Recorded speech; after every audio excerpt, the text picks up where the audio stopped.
clean room here. Again, we want to make sure that that SRC is safe from any kind of possible contamination from the atmosphere. So they're going to do an excellent job of actually wrapping this SRC up and getting it prepared to transport to our portable clean room.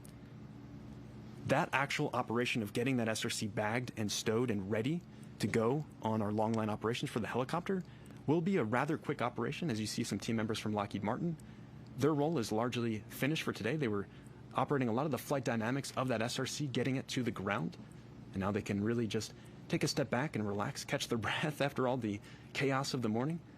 Very exciting moment for all of them, I'm sure, to actually see their creation sitting on the surface of the Utah Test and Training Range. Just massive, massive sigh of relief. So as I mentioned, that actual recovery of the SRC will be a relatively quick process, but a number of our team members, including Dante Loretta, our principal investigator, might remain out on the site where you see that SRC on your screen now. They're going to continue to collect samples. You can see a number of flags placed around.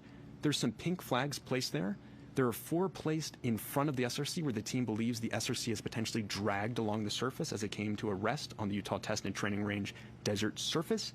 On the back side of that SRC are 4 additional pink flags, and those are our regions for control sampling. We'll actually go and sample all of these regions and compare back to areas we believe the SRC did not contact. You can see additionally, it's a little bit hard to make out with the bright color of the desert, but there are a couple white flags present at the SRC. And these are areas of operation for the team to actually be able to walk up to the SRC with the carrying fixture, place it next to the SRC, and actually begin to bag and stow our sample return capsule for transport to the Dugway clean room. So it's been already just an incredible morning. We're now about an hour past landing of the OSIRIS-REx sample return capsule. Just a few years ago, our spacecraft, our intrepid robotic explorer, was 200 million miles away from us on the other side of the solar system. It successfully captured a sample of the asteroid Bennu, stowed it away, and transported it on the long 1.2 billion mile journey to us here on Earth. We experienced an incredible entry, descent, and landing as this team that you see on screen here, the Lockheed Martin team, a couple hours before our broadcast started, gave the green light, the go command to actually release the sample return capsule containing pieces of the asteroid Bennu. It then floated on its own through the vacuum of space for about 4 hours before coming in contact with the atmosphere over the San Francisco, California Bay Area, traveling at just over 27,000 miles per hour and heating up to over 5,000 degrees Fahrenheit as it encountered the incredible drag forces our Earth's atmosphere presents.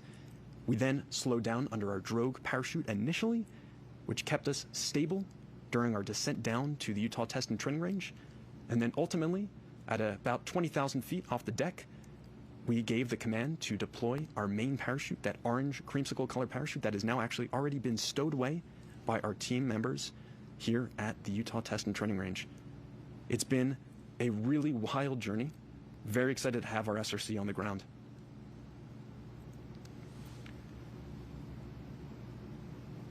And you see a view of our mission operations team observing our recovery team that is already out on the landing zone, taking samples, beginning to actually prepare the thermal blanketing, the protective layers for our SRC, and you can see we're documenting this whole process along the way.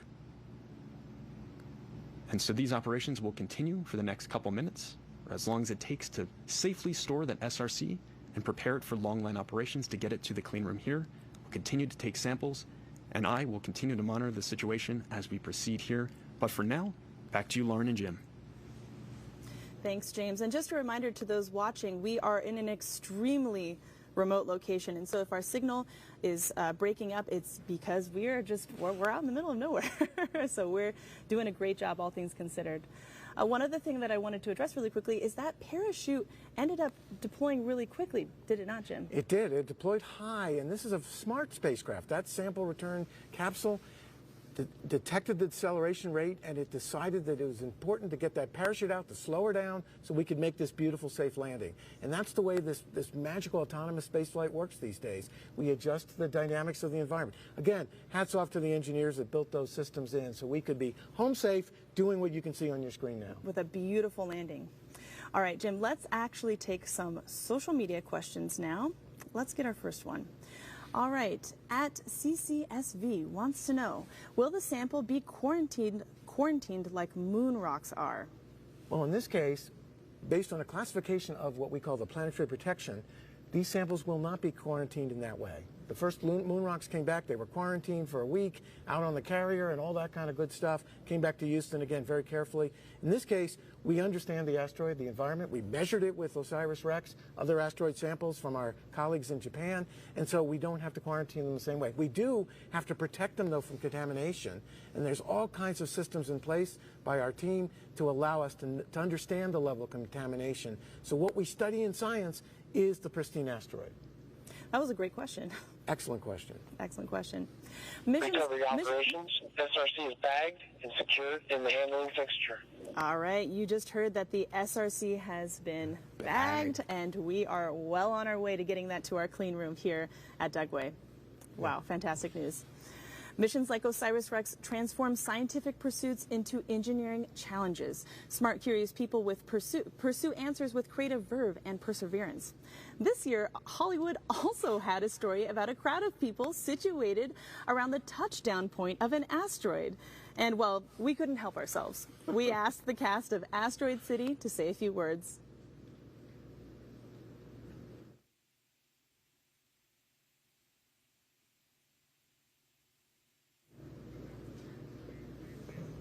All right, well, it looks like we are having some technical difficulties, but that's okay. We'll definitely get you that video. It's a really fun one. It is. Scarlett Johansson, I mean, A-lister, Yes. Can you imagine?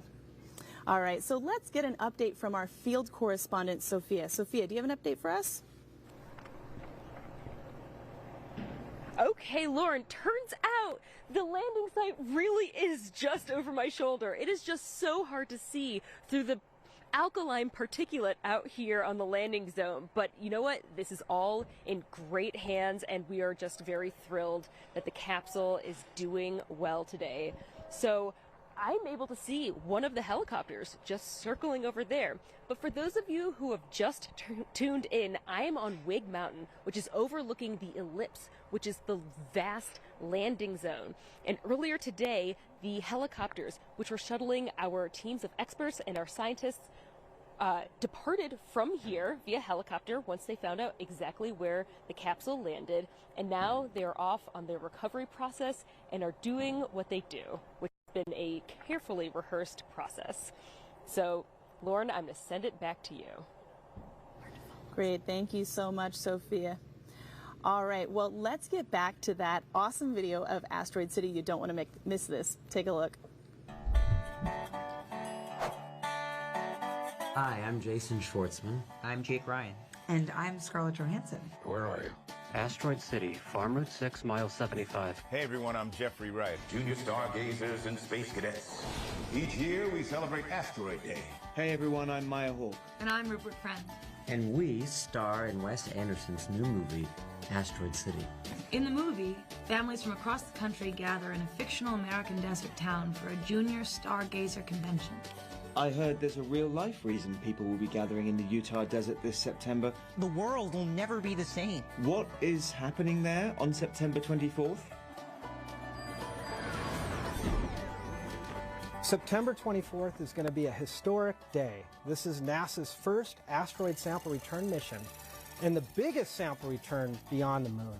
Shortly before 9 a.m. local time, the OSIRIS-REx spacecraft carrying precious samples of asteroid Bennu will release the capsule into the atmosphere to lower the samples down to the Utah desert, where scientists are anxiously awaiting the return of these materials. Wow, that sounds like the plot of a science fiction film. It's incredible that a spacecraft can go to an asteroid, grab some pieces of it, and then bring them to Earth.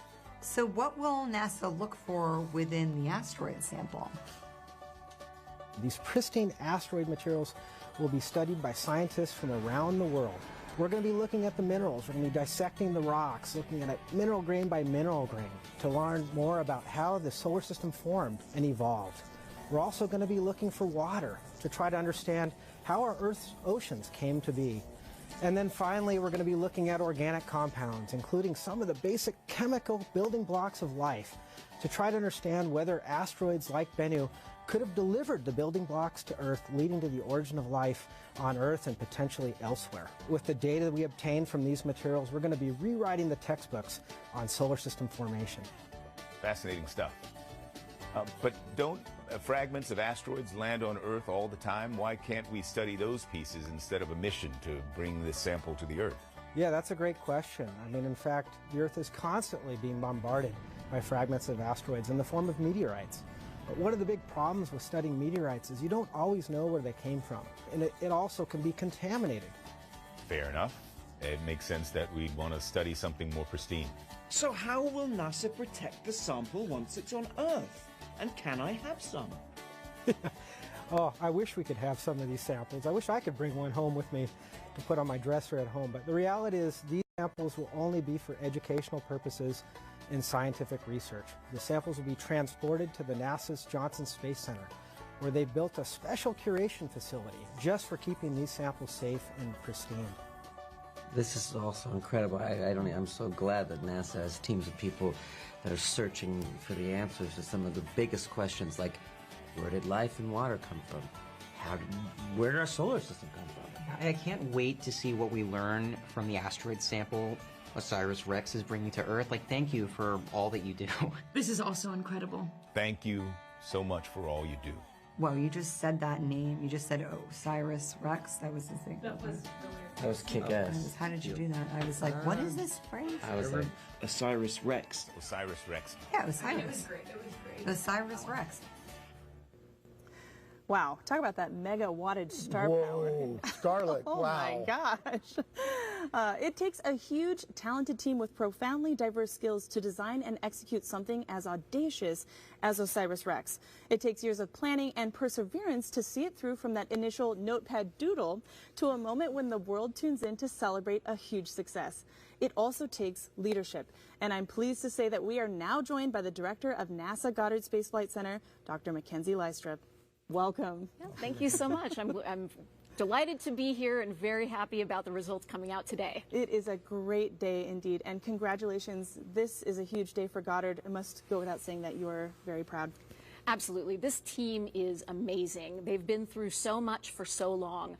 Goddard Space Flight Center, the special thing about NASA's Science Center, Goddard, is that we have scientists and engineers working side by side, and so that doodle on a napkin can turn into something like OSIRIS-REx. And scientists like Dr. Garvin here, who's joined us, really help us create a vision with other scientists of how you're going to do the engineering that gets you to this moment that we have today. And Mackenzie, we have leadership across all domains on this mission, from system engineering to science to accounting to everything. How did your team in Maryland pull this thing off? Yeah, we have people who have managed multiple parts of missions over the decades. Systems engineering is critical, and it's one of the things that Goddard really brings to the table. And systems engineering means that we take into account everything about the mission, from the science ideas to the launch to orchestrating the landing here on Earth, but making sure that all of the instruments are working together, making sure that the spacecraft successfully interfaces with the instruments and can carry out its job once it was at Bennu. All of that requires really understanding the entire system. So when we say systems engineering, we're really talking about that overarching, holistic perspective that our scientists and our engineers bring to the table. But it's true that we have some of the greatest scientists and engineers working on space missions, and they pull it off every time. Awesome. Fantastic. Well, really quickly here, Goddard will be one of the centers that will receive a sample, but who else will receive a sample of the asteroid? Samples are really traveling all around the world. What I think is very exciting about this mission is that we're saving about 75%. And we're not sending that out yet. We're keeping that in storage for future generations to be able to use more advanced methods and instruments to be able to analyze. So about 25% of that material is going to be headed to scientific organizations all around the globe. Fantastic. Unbelievable. Well, thank you so much for Thanks, joining us this Mackenzie. morning. Yeah, thank you.